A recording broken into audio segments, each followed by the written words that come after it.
Әлеге хәйрия фондлары күп, хәйриячеләр дә күп. Менә сез ничек уйлыйсыз, мөмкинлекләре чикле кешеләргә иң зур ярдәм ул нәрсә? Һәр кеше ничек ярдәм итә ала? Һәр кешенең әлбәттә иң беренче ниятеннән тора. Шуннан да хәйрия фондлары күп. Аллага шөкер дип әйтергә кирәк. Һәм шуннан да гадел эшләгән, гадел юл белән акча туплап, шуннан да кирәкле кешеләргә ярдәм итәләр икән. Бу бик әйбәт. Шул ук рәткә безнең ярдәм хәйрия ислам фонды да керә.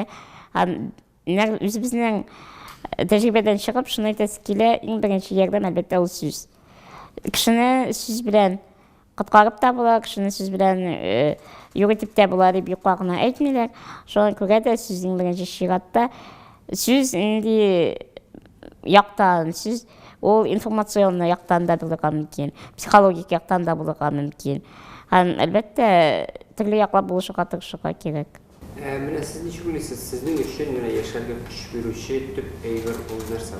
Яшәргә көч бирүче төп әйбер әлбәттә якыннарның, туганнарның, дусларның терәк булуы, дөрес сүзле белән кирәк вакытта әйткән. Чөнки әгәр дә син үзең тырышып кына нәрсәләр эшлисең икән, синең кайчан да булса көчең бетә, теләгең дә бетәргә мөмкин һәм бу инде кемгәдер кирәк микән дигән дә уйлар килә башлый. Инде синең яныңда терәк булырдай, сине күтәреп шулай син булдырасың һәм бер нәрсәгә дә карамасын, яшәргә тырышырга кирәк дигән сүзләр, әлбәттә кешене коткара, терәк кирәк, ярдәм кирәк, шул психологик яктан бик. Һәм әлбәттә безнең хәйриячеләребез финанс ярдәм дә күрсәтеп, күп кешеләргә мөмкинлекләр ача. Аллага шөкер, андый кешеләр юк түгел, әмма барыбер дә кешеләр хәйриячелек белән шөгыльләнсеннәр иде, шуннан да ярдәм итер өчен. Үзләренә ярдәм итер өчен түгел, реклама өчен түгел, үзләре өчен ярдәм итәргә тиеш, чөнки кешеләргә файдалы булырга тиеш ул ярдәм. Менә сез дә үзегезгә шуны сорап биргәнсездер инде, нишләп мин дә башкалар кебек тумадым икән дип, мин дә гафу итәрсәң дип сорап биргәнгә, шулай да менә каян килде менә сезнең үзегезгә, менә ничек җавап таптыгыз шуңа? Әйе, шуннан да мин нәрсәгә бу дөньяга мондый булып туганмын, ни өчен минем язмышым шундый дигән сораулар күп килә иде, бу ислам диненә ныклап кереп киткәнче. Хәзер инде теге халык кешеләр белән дә тигез аралаша башлагачтан, иҗат өлкәсендә дә бераз бер-ике баскыч күтәрелгәннән соң дигәндәй, ничектер китаплар чыгарып кешеләр белән аралашканнан соң, мәчеттә эшли башлаганнан соң, ярдәм фондында эшли башлаганнан соң, минем бу сорауларым тулаем ук юкка чыгып бетмәсә дә, алар азайды, чөнки бик күп сорауларга караганда мин җавап таптым. Һәм үземнең ни өчен сыналуымны үземә ничектер табырга тырышам инде җаваплар. Һәм кешеләргә дә әйтәсе килә, сынауны кабул итәргә кирәк, шуннан да менә безнең язмышны кабул итәргә кирәк, сынау дип, теге җәза дип түгел. Әгәр дә җәза дип кабул итәбез икән, безнең тормышыбыз тәмәккә әйләнә, бу тормыштагы тәмәккә әйләнә. Инде без аны сынау дип кабул итәбез икән, безгә үзебезгә юк җиңеллек килә һәм кешеләр дә инде бездән ничектер ниндидер күләмдә күтәренке кәеф ала, сезнең күргәчтән теге моңсуланып китеп бармый, жәлләп. Теге бу мискин икән дип түгел, карале яшәргә омтыла, мин утырам, зарланып дип әйтергә мөмкин. Шуңа күрә иң беренче чиратта үзеңне яхшы якка, үзеңне позитив якка барырга кирәк. Менә без беләбез бит, мәсәлән, соңгы Кәрим Тинчуринның соңгы йолдызлар әсәрендә андагы мәхдүм да ул киресенчә менә шушы сынауны ул кирегә дингә каршы итеп бора һәм үпкәли үзен тудыручыга, бу дөньяга яратучыга. Шундый фикерләрдә ишетергә туры киләдер инде сезгә мәчеттә, менә нәрсә әйтер идегез андый кешеләргә? Беләсезме? Юк. Чөнки мәчеткә килеп җиткән кеше, инде ул берничә менә ярдәм тернәкләндерү үзәгенә килеп җиткән кешеләр, алар инде ул баскычны үткән. Алар ул баскычны үткәч кенә мәчеткә килә алалар. Чөнки безнең теге шартлар түгел ул, шуннан да ул тормыш һәм ул тормышта шушы баскычны үтмичә алар мәчеткә килеп җитә алмый. Алар үпкәләп утыра, өйләрендә кемнәрдер гаеп эзләп, кемдер гаепле дип санап, инде шушы әйберләрдән үткән кеше генә тернәкләндерү үзәгенә килеп җитә, чөнки ул әле әзер булмый җәмгыять белән күрешергә, каршылыкка. Җәмгыять чөнки шуннан да була усал чаклары. кешеләрнең. Була ялгыш сүз белән рәнҗеткән чаклары. Мен үзем турында түгел, мен үзем бу вакыт агалыган үттем инде, чөнки Казанга беренче килгәчтен, авылдан, районнан мен бу әлбәттә эш белән капма-каршы очраштым. Һәм чыннан да кешеләрнең аңлап, мен аның усаллыктары мин, кешеләр аңлап җиткермәүлеге генә ул. Чөнки кешеләргә аңлатырга кирәк. Мөмкинлекләре чикләнгән кешеләр, алар шул кешеләр, ләкин ничектер аларга күбрәк сынау инде, күбрәк әйберне җиңәргә кирәк. Алар шул кешеләр һәм бернинди дә аермалыгы юк, һәрберебез шулай ук эшләргә тырыша, яшәргә тырыша һәм әйтә алмас идем, менә ике аягында йөргән кешедә шулай тиз генә нидер уңышларга ирешәдер дип. Чөнки күп кенә кешеләребез безнең иратларыбыз, мәсәлән, эшкечелеккә бирелә, хатын-кызларыбыз начар юлдан китәргә мөмкин.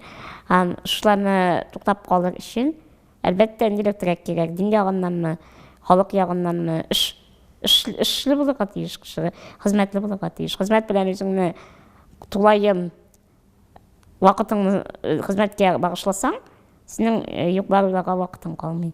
Гаилә, эш, дуслар, барысы бергә чама белән. Сез менә шушындый кешеләргә көч табыр өчен нәрсә киңәш итәрсез менә яки бу күренеш алып. Аслында шушы авыр хәлдә калган кешеләргә нәрсә әйтер идегез? Авыр хәлдә калган кешеләргә әлбәттә үзләренең шушы авырлыкка очрагачтын үзләренә ябылмавын әйтәсе кирәк. Чөнки әгәр дә сез үзегезгә ябылып калабыз икән, мәсәлән, бу инде безнең үзебез дошманлык тудыра. Чөнки әгәр дә без кешеләрне үзебез яныбызга җибәрмәсәк, үзебезнең кайгыбыз белән аерым үзебез генә утырып калсак, без бу ишпишмактан чыга алмаячакбыз. Ялгызлык һәм үзең. Бу ишпишмактан чыгасы бик авыр булачак һәм кайвакыт бу әлбәттә үзеңне юкка чыгару белән дә тәмамлана.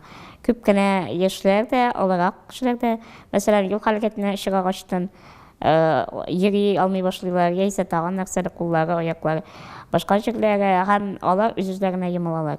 Мин әйтәсем килә, андый кешеләргә авыррак чыннан да, чөнки тумыштан гарип булып тусаң, ул синең язмышың һәм синең белән килешәсең. Телисеңме, теләмисең, бу мәсьәлә үзгәрми.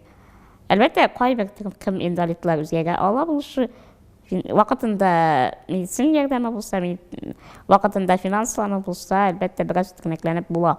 Әмма күп очракта гарип туган балалар, гарип туган кешеләр, алар инде үз язмышы белән килешергә тиеш була.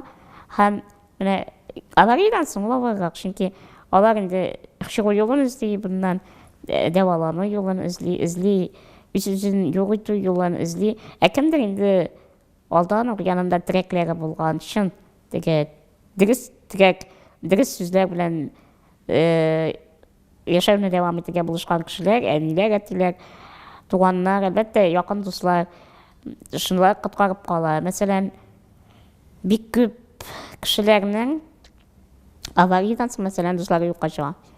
Ир-атны, хатын-кызмы, ул шундый тулы тормыш белән яши, һәм авариядан соң ул гарипләнгәчтен ул бер-кемгә дә кирәкми. Дустына да кирәкми, кайвакыт була шундый чыгып туганына, хатынына, иренә дә кирәкми. Балалары да отказ бирергә мөмкин, башлап мөмкин. Һәм менә бу ишрак иң авыр әлбәттә. Булды шундый хәл үткән елны кыш көне. Миңа бер егет шылтырата. Диләр, мин сезнең белән күрешәсем килә, минем гаиләдә шундый мәшәкатьләр бар ди, инде хатын белән тиләй булай. Әйтәм, ярый, иртәгә килегез. Сөйләшеп утырырга гына. Миңа бер дә әлбәттә ярдәм итә алмыйм, психологик гына. Ярый, әйтәм, килегез. Икенче көнне бу юк. Ярый, әйтәм, дуслашканнардыр инде. Шылтыратмады, әйтмәде. Бер ай үткәчтен бу миңа шылтыратты, дигән, больницада ятам. Шул көнне төнлә аварияга эләккән бу. Нәрсә өчен? Ул эшкән, капкан һәм аварияга эләккән, гөлдән управление югалткан һәм аварияга эләккән, хатыны киткән. Больницага эләккәч, моның бил астыннан бер нәрсә дә эшләми, билдән аста. Һәм аяклары сизми, шуннан соң инде хатыны киткән, балаларын алып киткән. Бу бер ялгыз калган, әти-әниләр күптән юк. Әнисе аварияда үлгән, шулай юк. Бегет миңа шылтырата. Миңа эшләргә, мин әгәр дә үземне шулай бераз зыян эшләсәм, зур гына буламы инде. Минем совещание башы. Элгәгә алмыйм сөйләшергә, мин әйтәм, ярдәм итсәң, аякты сәгатьтә бер сәгатьтән шылтыратам. Сөйләшербез. Юк, син миңа әйтте, зурмы кичкенәме дип кенә ди. Әйтәм, гөнаһ була, зур буламы әйтәм.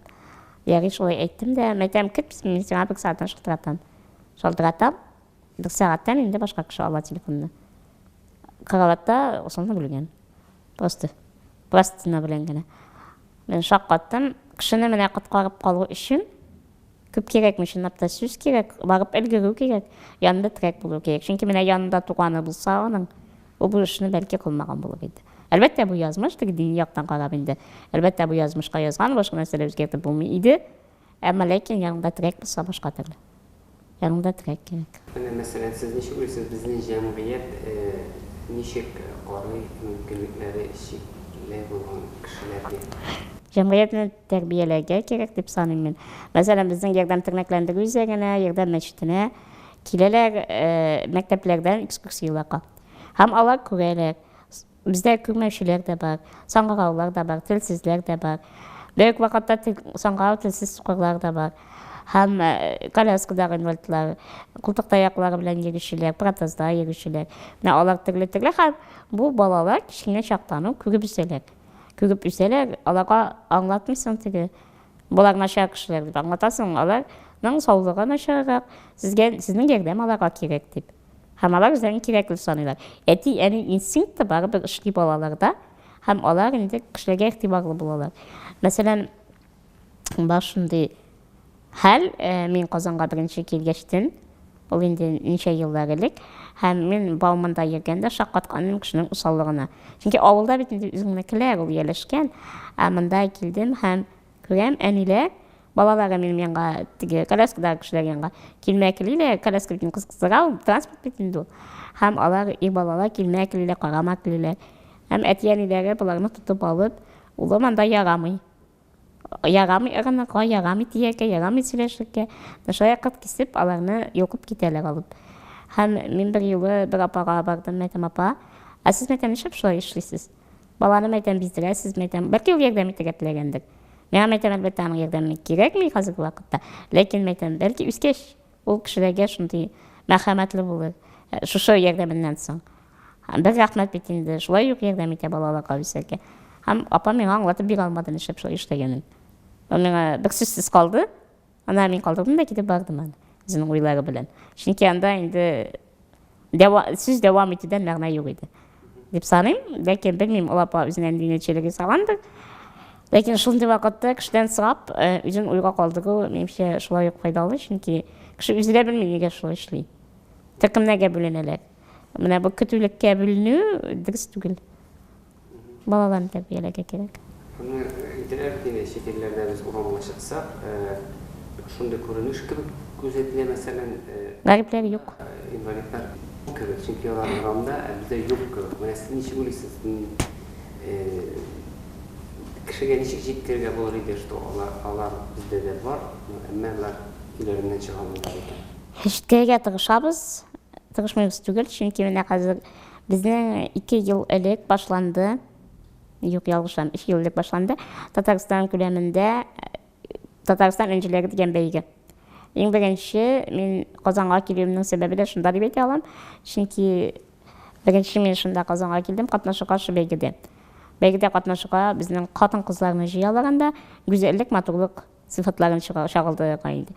Мин үземне теге гүзәл дип санамасам да, мин дә язып җибәрдем, чөнки монда тип шартлар кешенең уңышлары, кешенең инде алган биеклеге дип әйтү дөрес булмый инде. Алган үрләре ничектер шулай чагыла инде. Һәм мин иң беренче мөселман хатын-кызы буларак анда катнаштым.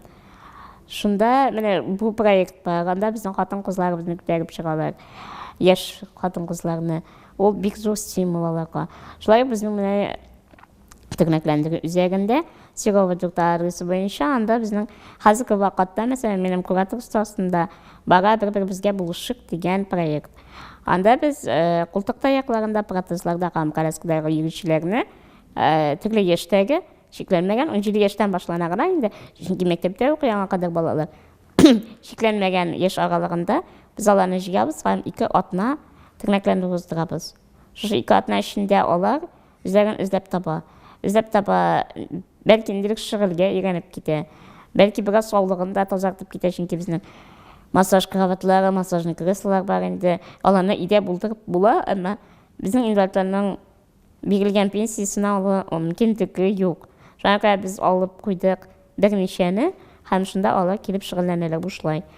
Бақсы да бұшылай. Шушы әйбірлеріні көбейтіге, менің бұл проектіні болдыруым да, біздің Татарстанда деп әйтегенде, сай көлемінде шылық халдер деп ойлаймын. 18 яштан узған инвалидларға 2 жылға бір берілетін санаторий путевкаларына бар қызғанышқа қарсы. Нишләп 2 жылға бір, ол ярты жыл сайын болуға тиішінде. Ләкин мен үш тәжірибемнен шығып әйте алам, ол путевкалар берілмейді.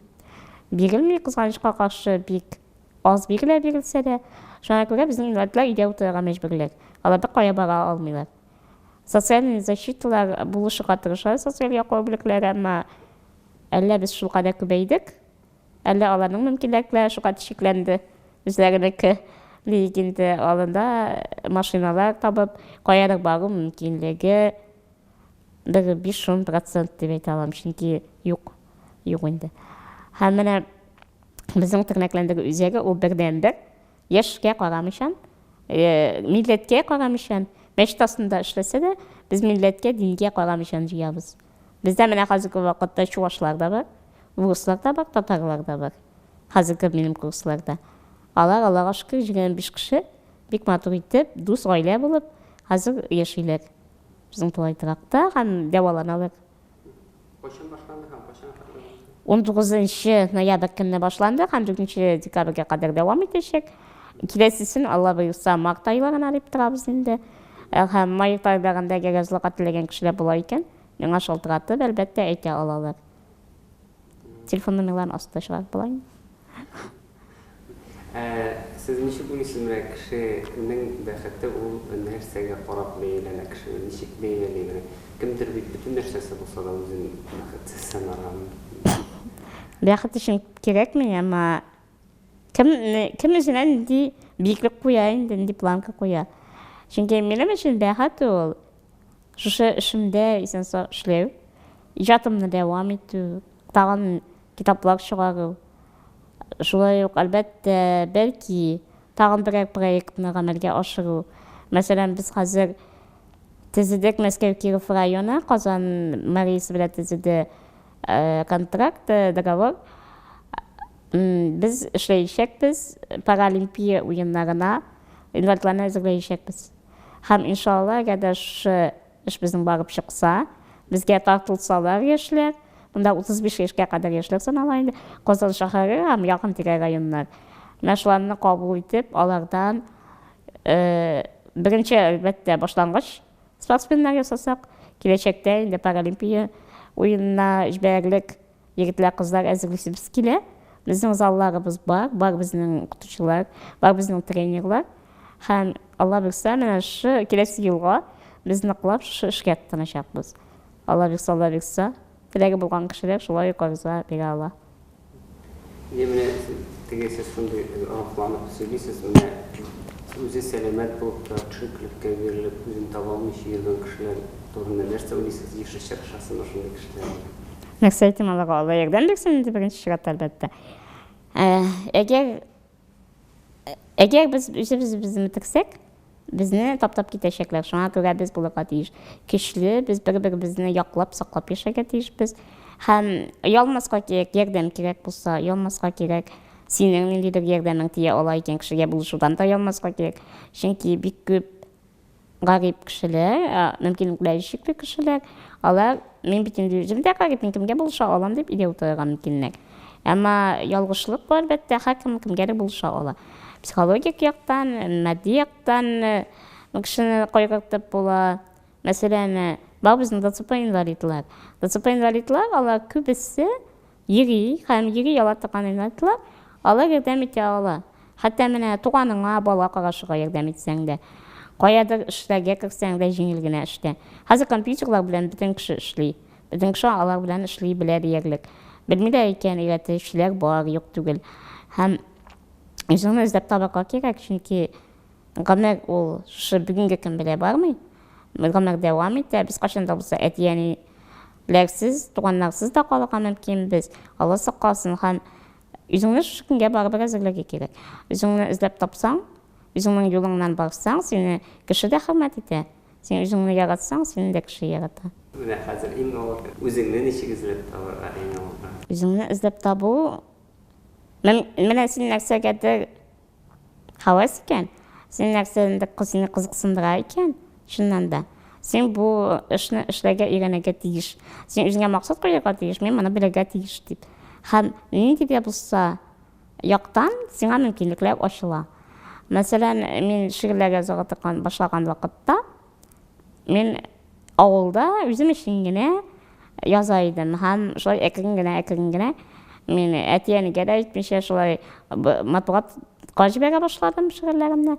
Алар басыла башлады, аларны кешеләр күрә башлады. Әлбәттә, ул әтиәнем дә күрә башлады инде аны. Һәм шулай үсә дигәндәй, әкрен генә беренче китабымны чыгару минем идеясы туды. Мин социаль яклау идарәсенә мөрәҗәгать иттем һәм районда аннан булыштылар инде безгә, безнең администрация.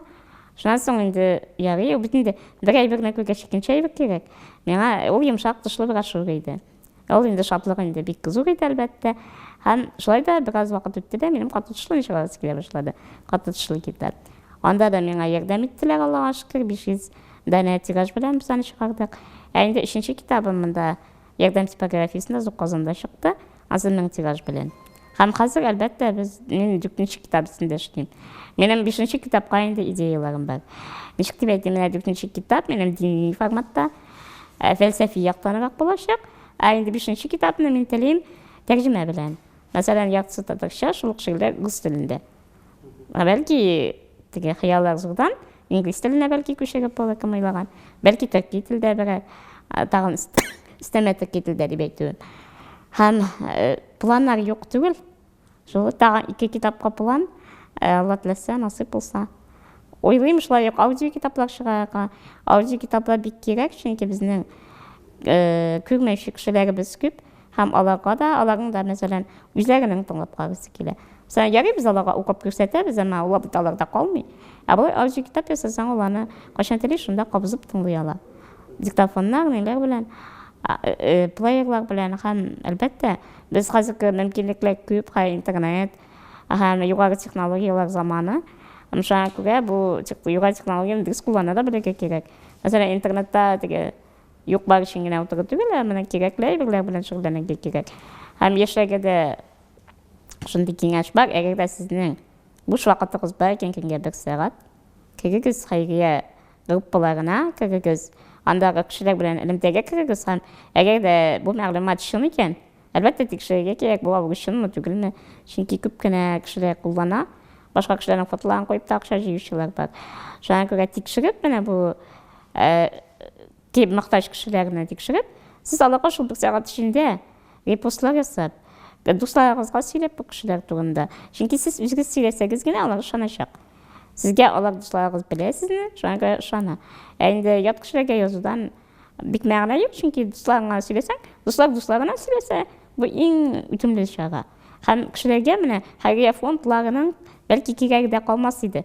Әгәр дә шулай кешеләр бер-берсенә тапшырып, шул кешеләр үзләре булышсалар. Менә сез монда түгел безгә бу шикелле Казанга сезгә аның тәгълиматы, аның фикерләре менә якынмы? Тикшерсезме алар белән сез ничек уйлыйсыз? Менә безнең дә шундый кешеләр бармы аның шикелле кешеләрне инди аларга? Ай. Ник Вуйчич әлбәттә саклангыч кеше, аның язмышы үзенә бер төрле. Чөнки без менә аякларыбыз, мәсәлән, кулларыбыз эшли. Аның инде кызганычка каршы куллары да, аяклары да юк. Әмма аны кызгану да мөмкин түгел, чөнки аның тормышы нинди генә сәламәт кешене алсаң да аныкыннан әйбәтрәк.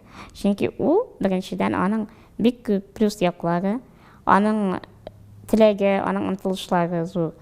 Ул әле һаман да омтылып, планнар белән яши, япь-яшь егет, шуңа күрә егет, һәм аның менә балаларны үстерүе хәзер. Шундый җибәр хатын белән яшәве бу инде безгә ача шундый ягын гарип кешеләрнең. Безнең дә хакыбыз бар, мөмкинлекләребез бар, гаилә төзеп, шундый матур гына кешеләргә үрнәк булып яшәргә. Һәм әгәр дә без әйтәбез икән, мәсәлән, егетләр әйтәләр, без өйләнә алмыйбыз инде, безгә кем карый? Яисә кызлар да шул сүзләрне кабатлый. Бу дөрес түгел. Чөнки менә Ник Вуйчич безгә чын үрнәк, Biz barысын да булдырабыз. Ул аягы кулы булмаган килештә шушындый гаилә төзеде һәм бездә әлбәттә Татарстанда да, Россия күләмендә дә андый кешеләр күп. Инвалид кешеләр кемнәрне үрнәккә куеп була. Минем дә танышларым күп, гарип кешеләр, гаиләләр төзегән кешеләр, бик матур гаилә тормышы алып баручылар. Бер зарланмыйчан, балаларын нянькаларга да бирмичән, мәсәлән, социаль яклау бүлекләре аларга тәкъдим итә караучы, балагызны карашырга дип. Алар баш тарталар. Ул безнең бала, аларны без тәрбияләргә тиеш. Ул безне санлап яшәргә тиеш дип. Чөнки әгәр дә аны ниндидер ят кеше карый икән, бу сәламәт кешеләргә дә әлбәттә карыйлар гаиләләренә. Синең балаңны ят кеше карый икән, ул ятлар арасында гына булачак та инде.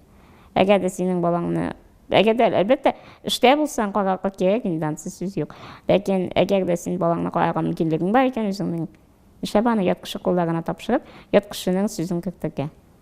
Синең үзеңнең балаң һәм менә шу гаилә якларыннан да аның менә шулай кешеләр каршында чыгыш ясаулары буенча да Ник Вуйчич безне оялмаска өйрәтә. Ул безгә мөмкинлекләрнең чиге юклыгын, безнең офыгыбыз ерак икәнне аңлата. Ул безгә әйтә алам, шуннан да үрнәк ират, үрнәк гаилә башлыгы һәм аның хатынына олы хөрмәт. Әлбәттә, чөнки күпмәгенә карасак та, аның да мәшәкатьләре күп, аны карау, тәрбияләү дә зур сабырлык сорый. Ләкин шулай да ул үзе менә шулай тормышка шушындый карашта яшәмәсә, үзе тормышка елмаеп карамаса, аның янында була алмас иде беркемдә. Беркемдә аны күтәрмәс тә иде, булышмаслар да иде. Үзебездән тора барсы да. Менә сезгә шагыйрә буларак сорап бирмине. Сезгә кемнең шигърияте якын, хәзерге заман шигърияте турында нәрсәләр уйлыйсыз? Кемнәрне мин укып үстем, ул да булса Фәнис Ягуллин иң беренче чиратта. Аның язмышы, аның шушы сынауларга шаһитүе, аның гаиләсе менә пак канаты, апаның, шулай Нурсия апаның бик аны терәк булып, гомер буе карап тәрбияләп яшәве һәм Фәнис абыйның сынаган руха, аның ныклы теләге, аның иҗаты мине үстерде. Чөнки шуннан да аның китапларын укый, минем дә шагыйрә буласым килде. Үземнең фикерләремне акбит белән бүлешәсем килде һәм мин моны өйрәндем, бик озак вакытлар өйрәндем. Язуга өйрәнеп, чөнки шагыйрьлек ул әлбәттә күңелдән чыкса да, аны дөрес итеп кешегә тапшыра белергә кирәк. Шуңа күрә бу минем өчен Фәнис абый Ягуллинның иҗаты бик зур роль уйнады.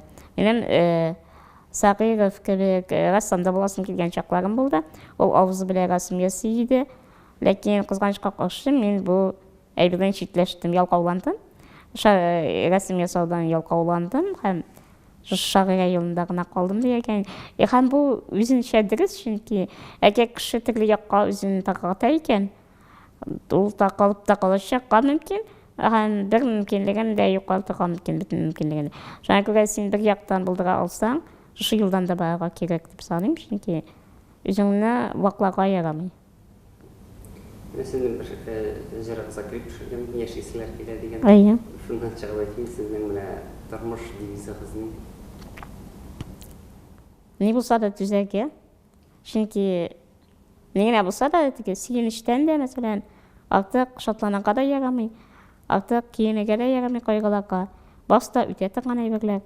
Бу дөнья ишкенлек һәм нәрсәләргә киенеп утыру, нәрсәләргә артык сөенү, шулай ук һәр әйбер үзенең кысаларында булырга тиеш, үзеңне кулга алырга вакытында кирәк.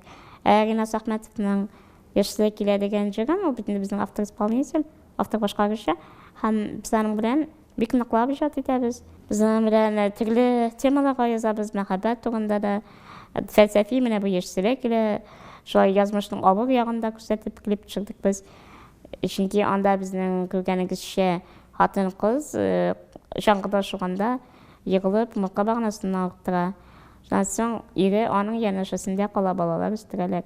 Һәм иренең терәге аны аякка бастыра дип әйтәсем килә. Әлбәттә, операциядән соң, ләкин эгерде эре янында болмаса, тирек болуп турмаса, маселен, о хатын кыз да кирип тагына булса да, маселен, үзүн өзү юкары чыгарга мүмкүн иде. Биз анда ничекте тиги фантазия ягынан биз аны башка калып караса алайлык. Әмма биз аны шундый рухта ясадык, ул хатын кыз тырды, аякларына басты һәм матур гаилә дәвам итте яшәвен. Яшәүнең кадерен билик. Кадерен билик әле дуслар, сәламәт яшәүләрнең. Һәр көн уянып бу җирдә мин исән диюләрнең. Кадерен билик әле дуслар, бу бәхетле көннәрнең. Янда булган дус ишләрнең, туган һәм сөйгәннәрнең. Кадерен билик әле дуслар, ямьле киң табигатьнең, безне көткән тәрәзләрнең, газиз әтияткәнең. Кадерен билик әле дуслар, тыныч көн һәм төннәрнең. Шашып тибәр дәрте барда, мәңге япь-яшь йөрәкнең. Менә һәм әлбәттә менә шунда мәхәббәт темасына кагылсак, әйтәсе килә, менә гаиләләре белән яшәүчеләр безнең әгәр дә синең пак канатың авыр хәлгә тарый икән, син бит инде аны менә никах вакытында яисә ЗАГС вакытында вәгъдә бирәсең, бернинди дә авырлык вакытында да ташламаска дип. Һәм менә бу сүзләр шуннан да гамәлдә булырга тиеш, сүздә генә түгел. Әгәр дә синең пак канатың инде син сайлаганда карый икән, мәсәлән, яисә аннары кызганычка каршы авария хәлгә очрап шул хәлдә кала икән, без инде моның белән дөрес кабул итәргә тиеш. Без аны жәлләргә тиеш түгел беренче чиратта. Әгәр дә без жәлләгәнебезне шул кешегә күрсәтәбез икән, кем ашадык ялгыш әйттердебез икән, мәсәлән, бүлешәбез туганыбыз белән. Мәсәлән, мин аны жәлләп кенә торам инде, мин аны кызганам инде дип, кеше аркылы әйтсәң дә, ул кеше аны җиткерергә мөмкин. Һәм бу кызгануны белгертергә ярамый, һәм гыннан кызганырга кирәкми. Чөнки кызгану кешене ул әйтәләр бит, умыртка баганасын сындырасың дип. Тагын да катсындырган кебек була. Чөнки кеше сине үзен сине жәлләп яшигән дип уйлаган мөмкин. Яратуның, теге туганлык хисләренең юкка чыгуын уйлаган мөмкин кеше. Ул хәтта бәлки юкка чыгадыр ул кайбер чиракта. Әмма моны белгертергә ярамый. Әгәр дә син балаларың бар икән, мәсәлән, син балаң хакына гына яшәргә дә тиеш түгел. Әгәр син, мәсәлән, бу кешегә гомумән сүгелгәнсең икән, бу кешегә мин сине жәлләп кенә торам дип тору да дөрес түгел. Әгәр кешегә авыр икән, ул сөйләшергә кирәк үзеңнең парың белән һәм әйтергә кирәк аңа, гафу ит, мин булдай булдыра алмыйм дип. Һәм сиңа да авырлык китерәсем килми. Син бәлки яхшы кешене табырсың, сине аңлаучы кешене. Минем кешемдән килми бу дип әйтә белергә кирәк. Әгәр дә инде син шуннан да яратасың икән, яратуыңны дәвам итәргә һәм аңа терәк булырга, аны тагын да күтәрергә, кешеләр алдына аларны апшырырга оялмаска кирәк. Җәмгыятькә чыгарга, мәсәлән, бар безнең шундый гарип кешеләр, алар гомерләренә бер театрга барган, гомерләренә бер паркка барган, гомерләрендә бер бала чагында. Менә үткән курсларда безнең бер егет бар иде. Ул егетне бергәләп театрга бардык. Театрда кайтканда бу егеткә 32 яшь, елый. Сыгып инде нишләп син уйсың? Сә булды. Бу әйтә, мин дигәнемдә икенче мәртәбә театрга килдем. Минем бер кашан да кайышканым юк, өйдә генә утырам. Һәм моның бөтен кичерешләре, уйлары шулай күз яше белән чыкты. Һәм хәзер үзе актив рәвештә дуслары белән йөри. Ялмый башлады, шундый кешеләргә үзенең сүзен әйтергә ялмый башлады. ДЦП инвалид булса да, сүзләре начар аңлашылса да, ул хәзер үз сүзен әйтә белә. Ул сүзен әйтә белә, үзенең юлын белә, компьютерлар белән шөгыльләнә, күптән түгел Малайзиягә барып кайтты. Һәм бу менә шу кешене тартып чыгарып, иеннән берәр җиргә алып барып кайтуда, шуның тормышын үзгәртергә мөмкин дип әйтергә телим. Һәм безнең менә бу курсларны оештырубыз да шул максатта. Безнең бу 2 атналы курсларда алар баралар театрларга, аларга киләләр кунаклар, җырчылар, журналистлар, алар белән сөйләшәләр, аларның теләкләрен, хыялларын, максатларын сорашалар. Һәм кеше үзенең максатлары турында сөйләгәндә, үзеннән үзенә ни куя. Моны үтәргә тиешмен дигән үзенә программа кертә. Мәсәлән, мин менә хәзер сөйләп утырам, 4-5 китап дип. Һәм аны инде планлаштыра башлыйсың сөйләгәндә үк, чөнки ничек тәрҗемәче кирәк була, монысы, дизайн, нинди форматта, нәрсә, менә чыннан да аларны инде уйлый башлыйсың. не дишерлерне кертәләр менен да дип.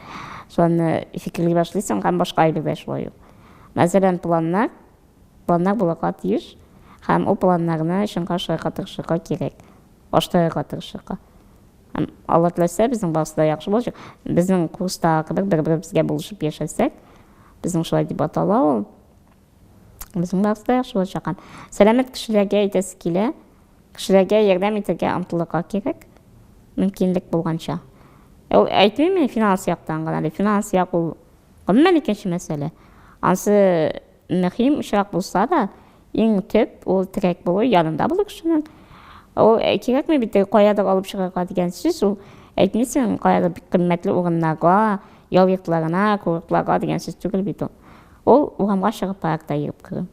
Ул кибеткә алып чыгып керү, үзенең теләгән әйберен алырга.